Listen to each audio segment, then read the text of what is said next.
Fatwa Siliwangi Official, membangun peradaban bangsa.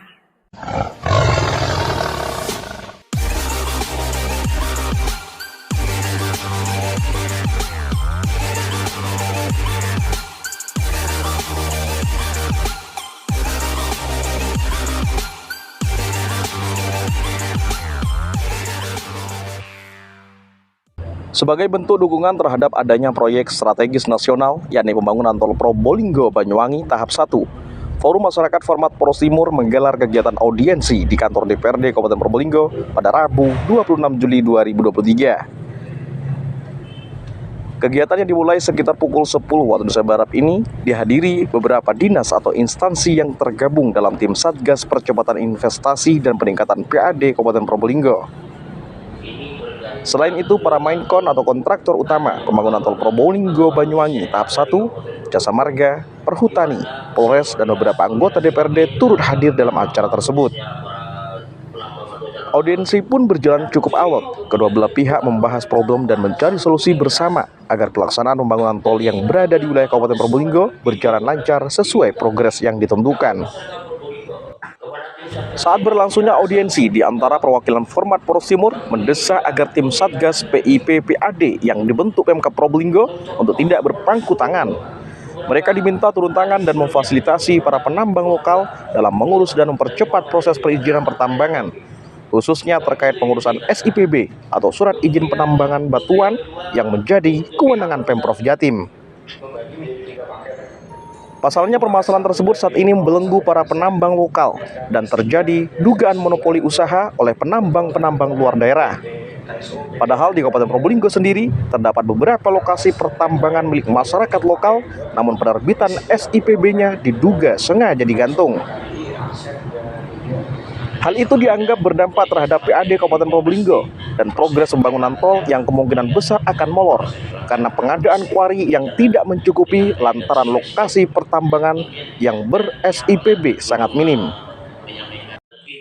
Salah satu pembicara Format Poros Timur, Saiful Bahri, mempertanyakan beberapa hal di antaranya disposal atau tanah pembuangan yang diduga diperjualbelikan, penindakan terhadap truk dan tronton pengangkut tanah uruk yang melakukan pelanggaran, batching plan, serta mekanisme perjanjian kerjasama atau PKS oleh Perhutani dengan penambang dan lainnya.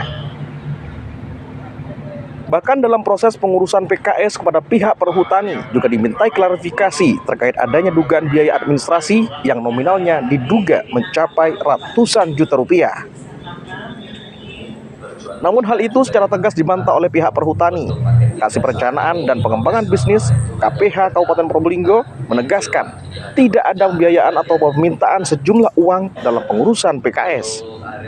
Terkait dengan indikasi ada retribusi di luar yang ditetapkan, itu saya yakin tidak ada karena kami berkomitmen tinggi terhadap apa yang menjadi progres dari rencana pemerintah terhadap pelaksanaan proyek strategis nasional ini. Kami sangat support dan kami sangat respect, serta apapun yang terkendala di lapangan terkait dengan rencana yang melewati kawasan maupun yang sebagainya, alur yang akan digunakan oleh teman-teman Menkom maupun dari pihak tol maupun dari pihak tambang, yaitu kuari, kita respon dengan cepat dan segera. Oke, jikalau nanti ditemukan seandainya Pak, sikap yang dilakukan? Tentunya kalau memang itu adalah pelanggaran yang bersifat pelanggaran hukum, pastinya harus ditindak secara hukum. Oke, harapannya Pak? Harapannya tentunya ke depan kita harus bekerja sama dengan baik, ada sinergi yang baik terhadap apa yang sudah jadi concern pemerintah terhadap kegiatan tol Probolinggo ini, baik itu dari pihak kita Perhutani maupun dari perizinan dan kemudian dari Kementerian LHK. Seharusnya memang ada sinergi dan proses percepatan yang memang harus cepat untuk proses perizinan ini supaya proyek tol nasional ini segera bisa dilaksanakan dengan cepat dan baik. Oke. Sementara itu, Ketua Bapemberda DPRD Kabupaten Probolinggo, Aan Sugianto, mengapresiasi kegiatan audiensi yang berlangsung. Dari masing-masing pihak telah menyampaikan beragam permasalahan yang disertai dengan solusi. Tujuannya sama, agar supaya pembangunan tol Probowangi berjalan dengan lancar, tanpa mengesampingkan regulasi yang ada. Intinya kita merespon dari surat yang masuk dari teman-teman Polres Timur berkaitan dengan keluh kesah berkaitan pelaksanaan PSN di Kabupaten Probolinggo, terutama Probowangi. Pada prinsipnya dari awal sampai akhir permasalahan sudah dibuka semua. Saya ingin di saat permasalahan dibuka, solusi sudah diberikan juga, jalan keluar juga sudah disampaikan oleh paket 1, paket 2, dan paket 3 dan pihak Jasa Marga. Dan endingnya di solusi terakhir, saya ingin semua masyarakat Kabupaten Probolinggo ikut mendukung proyek strategis nasional. Bagaimana caranya proyek strategis nasional ini tidak ada kendala tapi tidak melanggar dari regulasi aturan yang ada. Jadi regulasi aturan yang ada itu kita tetap pakai, tapi tidak kita kesampingkan, tapi proyek PSN tetap berjalan dengan lancar. Untuk Satgas tadi saya pilah dulu untuk paket 1, 2, 3 dan Jasa Marga alhamdulillah hadir semua. Dari pihak Polres Timur masih merasa belum ada komunikasi yang baik dari tim Satgas PAD yang diketuai Pak Sekda. Insya Allah kita akan undang di lain waktu karena memang berbenturan dengan kegiatan paripurna.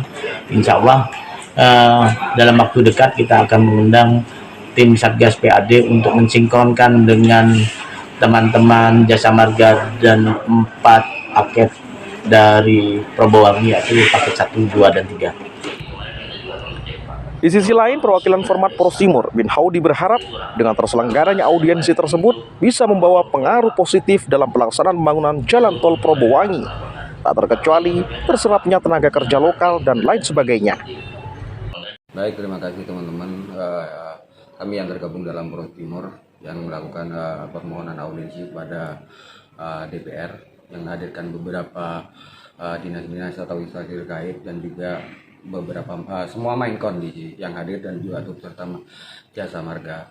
Namun dalam hal ini ada beberapa poin yang kemudian perlu kami tekankan terkait dengan progres percepatan pembangunan proyek tol ini.